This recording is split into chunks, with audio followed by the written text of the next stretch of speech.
Tutorial on how to create new Gmail account on Android phone.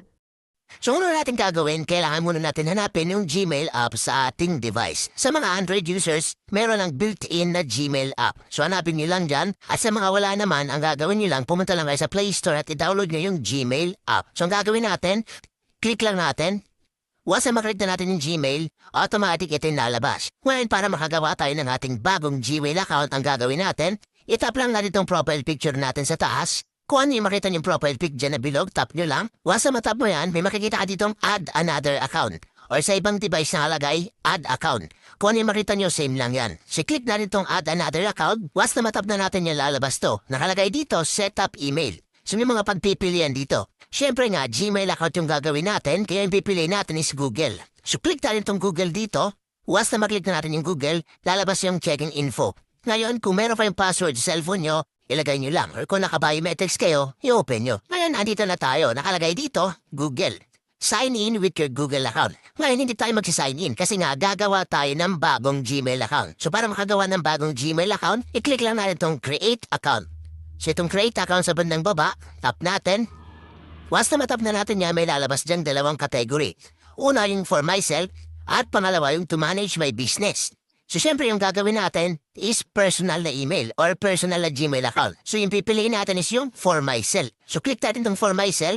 Once na matap mo yan, automatic lalabas yan. Nakalagay dito, first name and last name. So ilalagay mo dito yung pangalan mo at apelido. Halimbawa guys, talagay nyo na yung first name nyo at last name. Click nyo yung next. Tatanungin kayo dito guys ng birthday and gender nyo. So once na malagay nyo na yung birthday, dito naman tayo sa gender. Click lang natin itong gender, itong arrow dito.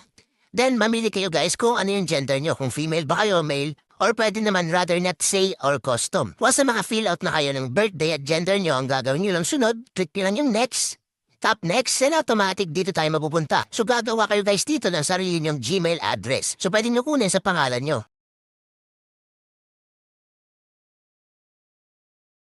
Next, once na nakalagay yung that username is taken, try another, ibig sabihin lang guys, may gumamit na ng ganitong Gmail address natin. So magpapalit ulit tayo na dapat unique at tayo lang mismo yung meron nun. Kasi nga, pag may kaparehas, hindi yan tatanggapin. So dugtuhan na lang natin ang number kunyari. 1992 dugtuhan natin. So para mas unique, so yan na yung napili kong Gmail address. Then, click ulit natin itong next para ma-check kung available na nga ba or kung nagamit na. So click natin itong next.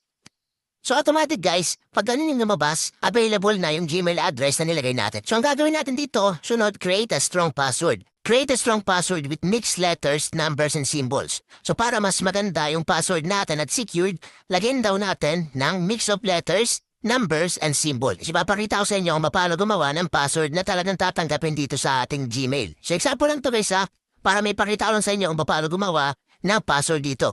So capital letter yung unahan, at may symbol siya na at 1992. Pwede na kayo gumamit ng asterisk or number sign. So kayo bahala guys. Ngayon try natin i-click yung next at titignan natin kung tatanggapin. So in case tinanggap na siya, then lalabas yan. So maglagay kayo dito guys ng phone number na active at ginagamit nyo. Para in case man i-recover nyo yung inyong Gmail, automatic ma-recover kasi nga meron kayong number na active. Ang gagawin nyo lang, click lang yung yes I'm in. Pero sa akin, skip ko muna para hindi umaba yung video. So skip natin, then once na nakalagay ka na ng number mo, lalabas siya. Nakalagay dito, review your account info. You can use this email address to sign in later. So tandaan mo guys yung ginawa mong Gmail address. Halimbawa guys, na-review mo na, tama naman yung Gmail mo at yung pangalan mo dito, click mo lang tong next button sa bandang baba. Click natin. Once na maklik na natin yung next, lalabas din yung privacy in terms. So mas maganda na basahin nyo yan para aware kayo kung ano yung pinapasok nyong application. Once na mabasa nyo na, ang gagawin nyo lang, click nyo lang yung I agree dito. Click I agree. Then maglo-loading yan. So antayin nyo lang matapos yung loading. Once na matapos yung loading, maglo-loading ulit dito sa bilog. Then dito na tayo mapupunta sa kanina. So ang gagawin natin para makita natin yung bagong Gmail account natin na ginawa, itap ulit natin tong profile dito. Itong profile na bilog, tap natin yan. Then once na matap na natin yan, andito na yung ginawa natin. So ito na yung bagong Gmail account natin. At once na meron ka ng Gmail account, automatic guys, pwede mo na gamitan yan. Pwede mo na ilagay sa inyong Facebook account, YouTube, or mga social media accounts para ma-recover nyo yung mga social media accounts nyo in case ba na may problem sa pag-log in. Sana kayo sa atong vlog ko ngayon, please like, share, and subscribe.